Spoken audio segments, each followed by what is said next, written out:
I'm Heather from booktubes, and today are books that I had to buy that were worth my money. So if you are familiar with my channel, you know that I read almost exclusively from Kindle Unlimited and my library. I buy very few ebooks, and I often, for sure, do not like taking a risk on ebooks buying. So most books that I see that I'm interested in that I would have to buy, I simply don't put them on my TBR. Like, I just skip them. But these are ones that I had to buy that the reading experience for me, I felt like was very worth my money. I was happy that I had bought it. I was really glad that I had not skipped it. So these are those. And the first one is If She Says Yes by Tasha L. Harrison. This is now available on Kindle Unlimited, but I bought it. Thanie at Thanie's Thoughts mentioned it on Twitter, and I was like, okay, this sounds like the book for me tonight. Bought it and immediately read it, and it was all of the things that I never knew that I needed. This is older woman, younger man. It is her son's best friend. He is in his 30s, so we are not dealing with an 18-year-old or any of those things. Her husband had an affair, and right before she was going to divorce him, he ended up dying. So she is alone. She has to deal with her husband's mistress and her son, because her son is getting married and wants his little brother at the wedding. So the wedding is at her house, and she's having to deal with this stuff. And she's not taking care of herself. She does a really good job of taking care of everyone else. Yeah, Tommy is going to take care of her. So his friend actually asked him to take care of her, and also tells him not to sleep with his aunt. And he's like, don't worry, I'm not gonna sleep with your aunt. I'm gonna sleep with your mom. So he like has a thing for her, a thing that she never encouraged or did anything to solicit. But if you want a worshiping hero, and a ridiculously steamy book, wow. Also, this first book does not have the son finding out. You do not have that scene at all. She did write the second book because people wanted more, which I have not read in its entirety. I think I read the first chapter or so on her Patreon. I would like to read it at some point, but I think that this first book does work perfectly well on its own and was so good. I've mentioned it a million times because I love it. It's one of those books where certain scenes live in my mind. Then I have Green-Eyed Monster by ELSIE Winters. This is $1.99 and is a novella about an orc in university. I love ELSIE Winters. I am now mutuals with her because I love her books so much. She writes fantasy romance. It's slow burn. It's so sweet. Her heroes are very cinnamon roll, but that doesn't mean that they are not, you know, capable or lethal or someone to not cross, but they are definitely cinnamon rolls. And this one is no exception. You have an orc who's very naturally possessive and jealous and is doing his best not to be. And she's really into him and he's really into her after he rescues her. And they cannot tell if the other one is into them or just being nice, and it's just so cute. I love ELSIE Winters' writing. I need to read her merman novella, and it's the only book that she's published that I have not yet read. I love her characters. Love them. And her full-length books are available on Kindle Unlimited, so if you do love this one, you wouldn't necessarily have to buy every single book in the series. Then I have Yours Insatiably by Aveda Weiss. This is $5.99. I am not a $5.99 girly. I won't buy too many books that are that much. I just simply won't. However, Aveda Weiss have loved all of their shorts, right? This was our first full-length novel. I will not lie to you, I was a little nervous. I was like, what if I love their shorts and then I'm not really into a full-length novel, spend $6 on it, kind of ruined the experience for me. Like, I was nervous, right? Unfounded. It was so good. So this is the sequel to Feed. If you do buy the paperback, Feed is included in the beginning, so you don't have to buy two separate paperbacks or anything. But Feed is available on Kindle Unlimited, and it is a non-binary Death Hawk Moth Fairy. I feel like I always say that wrong. It doesn't matter how many times I look it up. That's what it is. And he is very kind of gender fluid in a way that I didn't expect to love reading for a love interest as much as I did. I felt like they really pulled it off. It was such an interesting juxtaposition between their character and their bedroom talk and all of it was good. It was really good. And then we have a very uptight, control freak succubus who is hiding the fact that she is a succubus. And even though paranormals are accepted and are part of the world, succubuses are still kind of looked at as a threat, I guess. So she's hiding it, and they work together at an art museum, and then he is a sex worker and she needs someone to feed on, and he's the one that comes to the door, and they have hate effing. She hates him. He doesn't really hate her, but she hates him, and they have hate effing that is top tier, like some of the best you will ever read. Along with lots of paranormal parts, so extra supernatural sexy times. And then this full length, well, we really dealt with her feeling like it was okay to love him and to let down her walls and let him in, and maybe let go of some of the control that she so desperately was clinging to, and that being a succubus was okay and something to be proud of, and she didn't have to worry so much about suppressing it. And you also get a threesome scene with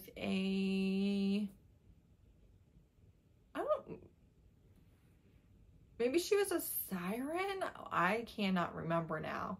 But he really shows her the paranormal nightlife in the city, and also brings a little chaos and a little "it's okay, you're safe with me" into her life, and it was so good.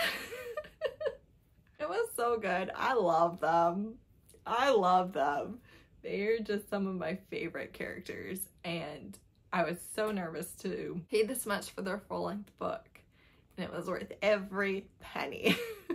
Then I have The Sacrifice, which is 7th Sense Motorcycle Club by Jessica Gadziala. This is a witch and a demon motorcycle club. So the witch is given as a sacrifice.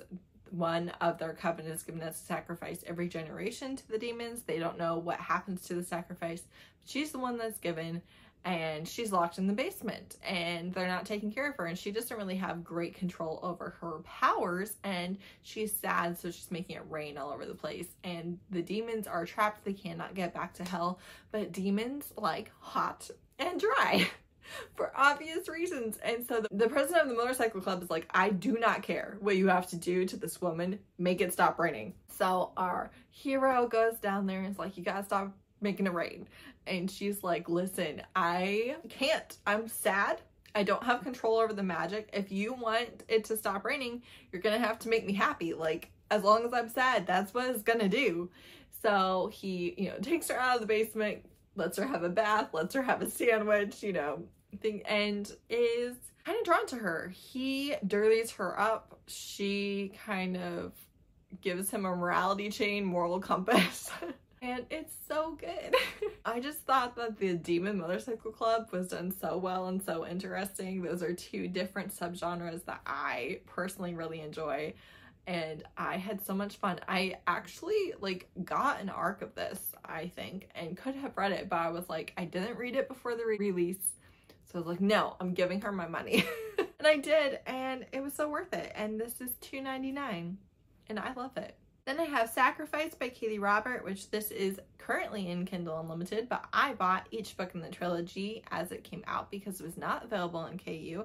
This is polyamorous, wide shoes vampires, and I loved it. So steamy. The third book is a little bit of a, just wrap everything in a neat bow without really building on it, which was okay with me. I don't like a ton of stress in my finales, so I was okay with it. But I guess know that because not everybody loved that. But you have 3 very old vampires, and you have a 20-something vampire, and she has been raised growing up, has been pretty abusive. She currently has a shattered knee because she tried to escape and her father beat her into submission because she's been being given as a sacrificed to this vampire who has been locked in this house for like her entire life, right? So he has not fed in years, and she's being brought there as blood and possibly a womb. So her father for sure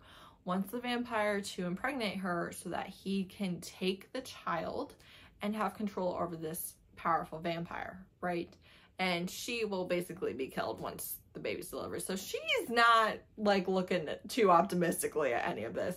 This is like instant kind of dubcon, but kind of into it, but kind of dubcon, and he kind of has some control, but not really. And then his two friends show up, friends slash enemies slash former lovers slash current lovers slash centuries of complications, and they make sex magic. And it's so good. Then I have A Match Made for Thanksgiving, which is really all of the holidays with the Wongs by Jackie Lau. This first book is $2.99, or you can get this series for $6.99, which is 4 books. It does go on sale fairly frequently, but I have bought all of them and worth my dollars. Worth my doll hairs, let me tell you, because these are so sweet.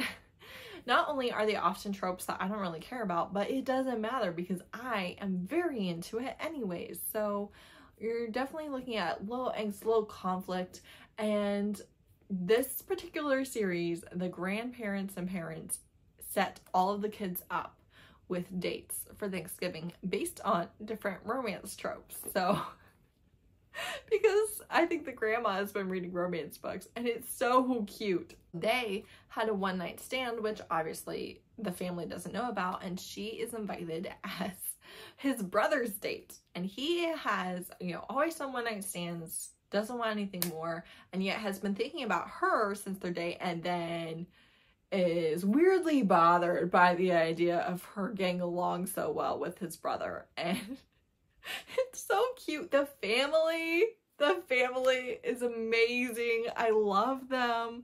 This takes place in Canada, so this is Canadian Thanksgiving, which is in October if you're in the United States or anywhere else. Like the United States Thanksgiving and the Canadian Thanksgiving are not the same date. I love this author. I really like this series. This series has Thanksgiving, Christmas, Chinese New Year, and Valentine's Day in it, and I love it.